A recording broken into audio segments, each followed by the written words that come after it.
ನಮಸ್ಕಾರ. ಒಂದೂರಲ್ಲಿ ಒಬ್ಬ ಬಡ ರೈತ ಇರ್ತಾನೆ.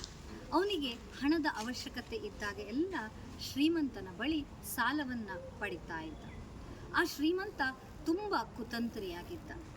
ರೈತನಿಗೆ ಒಬ್ಬಳು ಸುಂದರವಾದ ಮಗಳಿದ್ದಂತಹ ವಿಚಾರ ಅವನಿಗೆ ಗೊತ್ತಿತ್ತು. ಹೇಗಾದರೂ ಮಾಡಿ ಅವಳನ್ನು ಮದುವೆ ಆಗಬೇಕು ಅಂತ ಆತ ಬಯಸಿದ್ದ. ಅದಕ್ಕೆ ಸರಿಯಾಗಿ ಪಾಪ ಈ ರೈತನಿಗೆ ಪಡೆದುಕೊಂಡಂತಹ ಸಾಲವನ್ನು ತೀರಿಸಲಿಕ್ಕೆ ಸಾಧ್ಯ ಆಗಲಿಲ್ಲ. ಶ್ರೀಮಂತನ ಹತ್ತಿರ ವಿಚಾರವನ್ನು ತಿಳಿಸಿದಾಗ ಆ ಶ್ರೀಮಂತ ಹೇಳ್ತಾನೆ, ನೀನು ಸಾಲವನ್ನು ತೀರಿಸುವುದು ಬೇಡ, ಅದಕ್ಕೆ ಬದಲಾಗಿ ಒಂದು ಕೆಲಸವನ್ನು ಮಾಡಬೇಕು. ನೀನು ಒಂದಿನ ಮಗಳನ್ನು ಕರ್ಕೊಂಡು ಬಾ.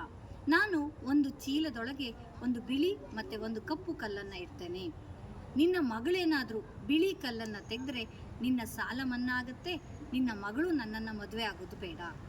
ಆದರೆ ಕಪ್ಪು ಕಲ್ಲನ್ನು ತೆಗೆದ್ರೆ ನಿನ್ನ ಸಾಲ ಮನ್ನಾ ಆಗುತ್ತೆ, ಮಗಳು ನನ್ನನ್ನು ಮದುವೆ ಆಗಬೇಕು ಅಂಥೇಳಿ. ರೈತ ಆಯಿತು ಅಂಥೇಳಿ ಒಪ್ಪಿಕೊಳ್ತಾನೆ.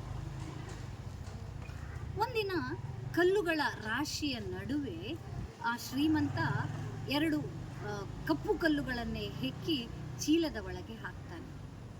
ಆ ವಿಚಾರವನ್ನು ಮಗಳು ಗಮನಿಸಿಕೊಳ್ತಾಳೆ, ಆದರೆ ಏನು ಮಾತೇ ಆಡುವುದಿಲ್ಲ. ಸರಿ ಅಂಥೇಳಿ ಸಮಯ ಬಂದಾಗ ಕಲ್ಲುಗಳನ್ನು ತೆಗಿಲಿಕ್ಕೆ ಹೇಳ್ತಾರೆ.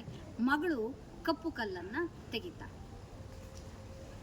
ಈಗ ಅದೇನಾದರೂ ಕಪ್ಪು ಕಲ್ಲಾದರೆ ನಿಯಮದ ಪ್ರಕಾರ ಅವಳು ಆ ಶ್ರೀಮಂತನನ್ನು ಮದುವೆ ಆಗಬೇಕು. ಆದರೆ ಅವಳಿಗೆ ಅವನನ್ನು ಮದುವೆ ಆಗಲಿಕ್ಕೆ ಇಷ್ಟ ಇರೋದಿಲ್ಲ.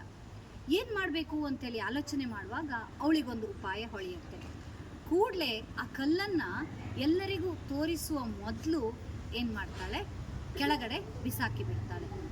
ಅಯ್ಯೋ, ನಾನು ತೆಗೆದಂತಹ ಕಲ್ಲು ಈ ರಾಶಿಗಳ ನಡುವೆ ಬಿದ್ದೋಯ್ತು, ಏನು ಮಾಡಬೇಕು ಅಂತ ಗೊತ್ತಾಗ್ತಾ ಇಲ್ಲ ಅಂತ ಹೇಳ್ತಾಳೆ. ಆಮೇಲೆ ಅವಳೇ ಒಂದು ಉಪಾಯವನ್ನು ಸೂಚಿಸ್ತಾಳೆ. ಈಗ ಚೀಲದ ಒಳಗೆ ಯಾವ ಕಲ್ಲಿದೆ ಅಂತೇಳಿ ಗೊತ್ತಾದರೆ ನಾನು ತೆಗೆದ ಕಲ್ಲು ಯಾವುದು ಅಂತ ಗೊತ್ತಾಗುತ್ತೆ ಅಂತ ಹೇಳ್ತಾಳೆ. ಸರಿ ಅಂಥೇಳಿ ಚೀಲವನ್ನು ನೋಡ್ತಾರೆ, ಅದರಲ್ಲಿ ಕಪ್ಪು ಕಲ್ಲಿತ್ತು. ಆಗ ಹುಡುಗಿ ಹೇಳ್ತಾಳೆ, ಹಾಗಾದರೆ ನಾನು ತೆಗೆದದ್ದು ಬಿಳಿ ಕಲ್ಲು ಅಂತೇಳಿ. ನಿಯಮದ ಪ್ರಕಾರ ಅವಳು ಆ ಶ್ರೀಮಂತನನ್ನು ಮದುವೆ ಆಗುವಂತಹ ಅಗತ್ಯ ಇಲ್ಲ, ರೈತನ ಸಾಲವೂ ಕೂಡ ಮನ್ನಾ ಆಗುತ್ತೆ. ಆ ಕುತಂತ್ರಿ ಶ್ರೀಮಂತನಿಗೆ ಇದರಿಂದ ತುಂಬ ಬೇಸರ ಆಗುತ್ತೆ.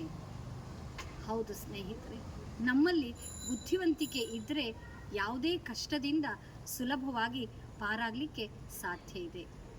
ತನ್ನ ಬುದ್ಧಿವಂತಿಕೆಯನ್ನು ಉಪಯೋಗಿಸಿ ಮಗಳು ಅಪ್ಪನನ್ನು ಸಾಲದಿಂದ ಮುಕ್ತನನ್ನಾಗಿ ಮಾಡ್ತಾಳೆ.